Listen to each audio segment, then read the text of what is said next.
Hi, in this video I'm going to talk about test of significance in linear regression.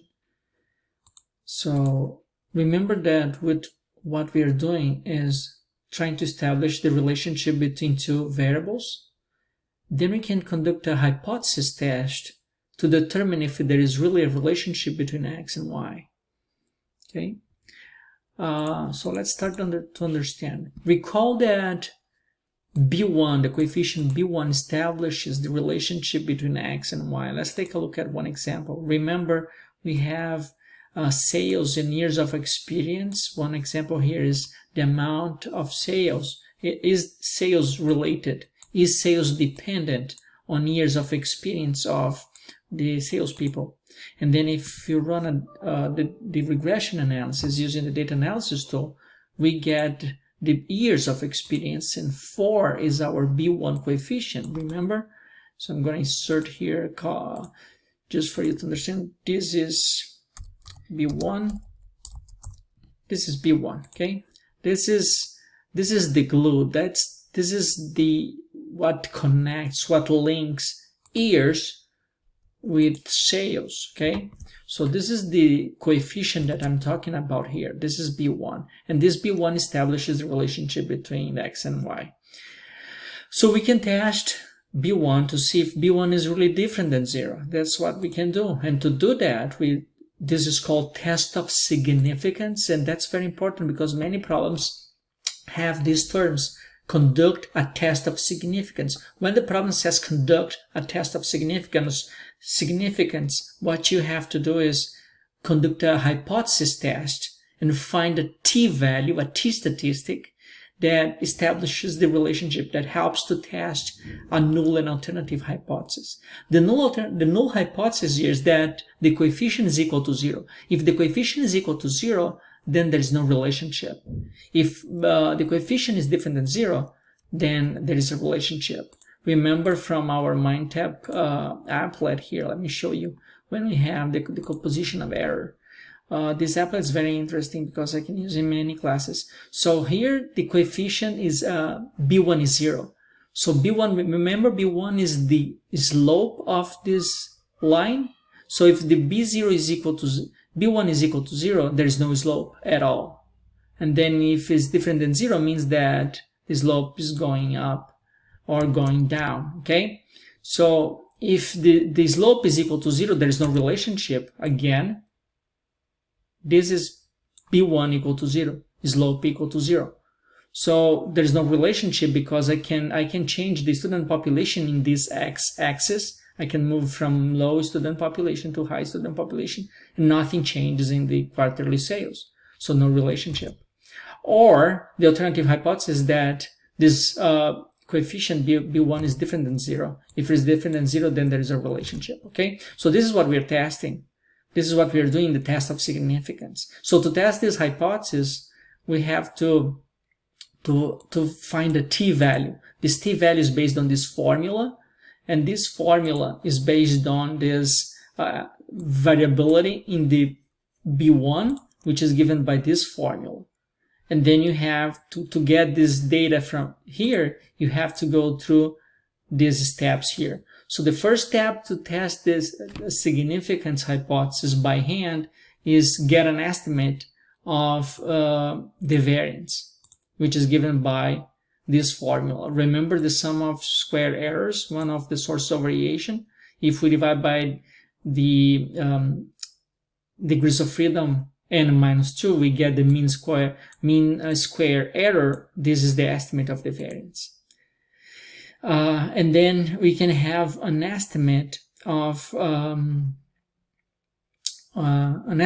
standard error of the estimate. Okay, that's kind of funny, but standard error of estimate is given by the square root of this number. So we first compute this number, then we take the square root and get the s, and then we use this s here and divide by this information here, okay?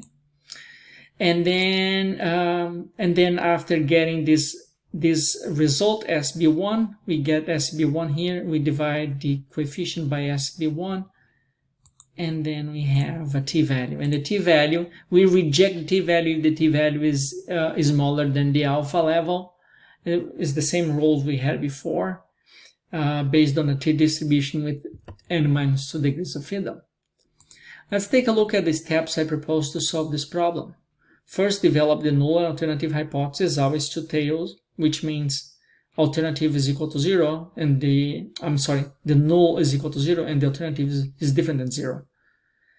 And then we compute the degrees of freedom, which is always sample size minus 2. We specify the level of significance, and then after finding this level of significance, we find the t-critical in each one of the tails. Okay, and then we can use this formula, and we do it for the negative and the upper tail positive. And then we compute this information that I showed you, the mean square error, the estimate, the standard error of estimate, and then the t-statistic, and then and this is the critical value approach. Let me show you how to do that using this example here. We have this pizza parlor problem again, and population and sales are the dependent and the independent and dependent variable. So we have B1 is equal 5. So let me go here. First step is step number 1. Null and alternative hypothesis, and then I have that B1 is equal to 0. Let's use B1 is equal to 0. B1 is different than 0. Remember that? So step number 2, let's take a look and see what the step number 2 is. Compute the degrees of freedom. So here, let's look for, there are 10 observations.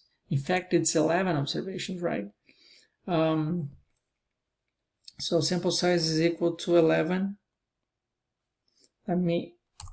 11 observations. And, okay, what else?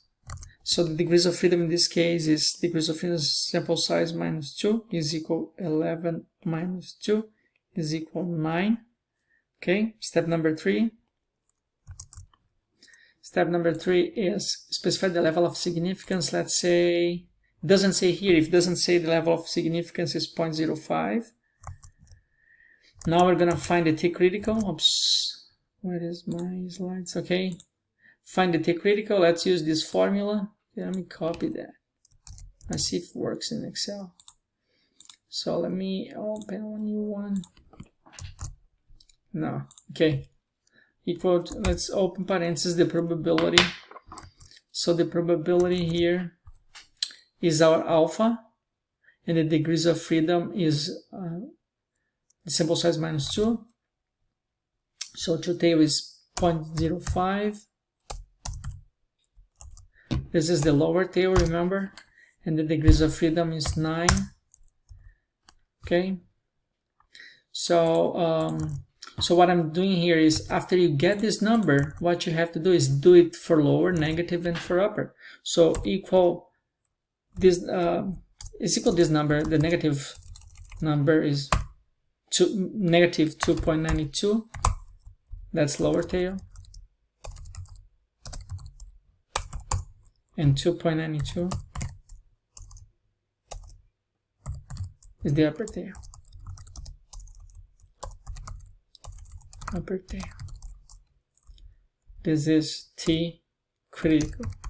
Remember, this is the critical value approach. We're using the level of significance to find the T critical. Okay, we found.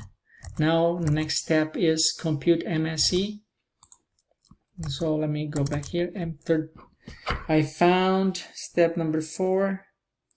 T is equal minus 2.92 and 2.92. Step number 5, MSE is equal to, let's see, MSE, let's take a look at the formula. MSE is, okay, sum of squares divided by the degrees of freedom.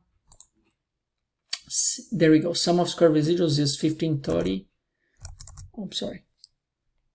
1530 divided by 9. Let's do that in Excel. Is equal 1530 divided by 9. It's 170. Okay. Now, next step is compute the standard error of estimate. The standard error of estimate is standard error of estimate is equal to the square root of MSE. So if I take the square root of this number equals square root of this number is 13.03. 13.03. Okay, next step is in this process is compute SB1. SB1 is here. SB1 is S divided by the square root of the summation of this formula, which is the sum of the errors, sum of the differences. Let's take a look here. Okay, I have the sum of the differences, which is 568, is given here in the problem. So to compute SB1, I have S over the summation of the differences, which is 13.03 divided by square root of this number, 568. So this is the summation is 568. Here in the formula I have to put that under like square root. Let's do that in Excel. So let me get equals square root of 568.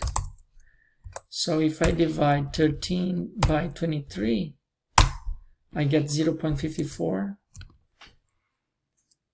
0.54. That's my SB1. Now I can compute, let's take a look. I did all this and now let's compute the t-statistic. The t-statistics is the B1 divided by SB1. B1 is 5 divided by 0.54. Right, 5 is given in the problem. Let's take a look again so you can see. The B1 is 5. And then I divide 5 by 0.54. So let's do this here. Equal 5 divided by, that's our t-statistic. Okay? 9.13. Let's do this. 9.13. That's our t-statistic. Now last step is compare with t-critical.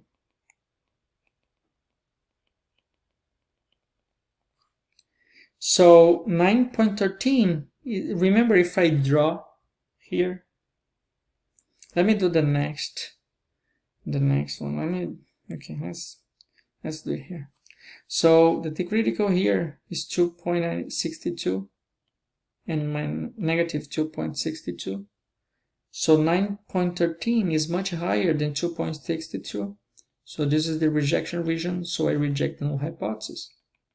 So if I reject the null hypothesis, I conclude that B1 is really different than 0, and if it's different than 0, then there is a relationship between x and y. And this problem, let's take a look at the problem. So so that's our conclusion. We did all this just to reject or fail to reject the null hypothesis, and we reject the null hypothesis so we can conclude the test of significance is giving us all the proof we need to say that the population of students really influences sales. That's all we are doing. The test of significance, all the test of significance is to do that, is to find, really prove statistical evidence that there's a relationship between population and sales. And this is a big T, is way above the t-critical. So I reject the null and I have enough evidence to conclude that population influences sales. And if you're the manager, you should put your restaurant close to a university that has a big population. Okay, so I'm going to stop here and I'm going to prepare another video about the p-value approach. The same thing, but for the p-value approach. Okay.